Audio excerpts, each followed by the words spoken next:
Hello guys, welcome back to my YouTube channel Enable Website Design.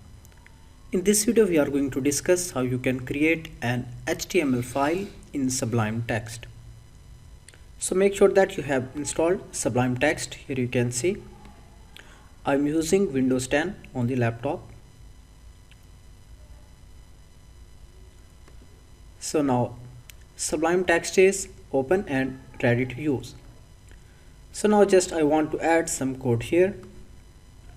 You can go here and you can search for HTML default code. Then here you can see w3schools.com. You can copy this code and add here.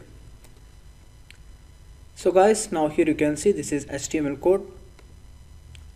But the next step is we need to create a file. Simply click here and then save. After that, here we need to give a name for our file and select the directory. So let me select this one, temp1 folder, and after that here I can give a name, for example 1.html. So make sure that you have added this one .html. After that click here save. So now let me go in that folder, temp, and here you can see this one.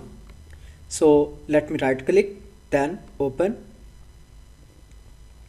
and here you can see these are different browsers that I have installed in my laptop.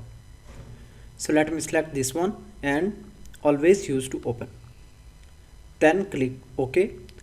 So now it will open up these files in the Chrome browser. Simply click OK, and now here you can see HTML code is working fine in the Chrome browser.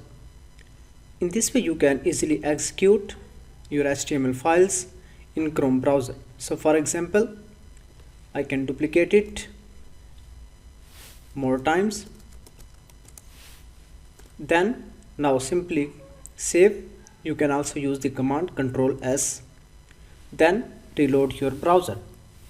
Alright, here you can see it's working fine. In this way you can easily use Sublime Text for HTML and any other language. Thank you for watching video.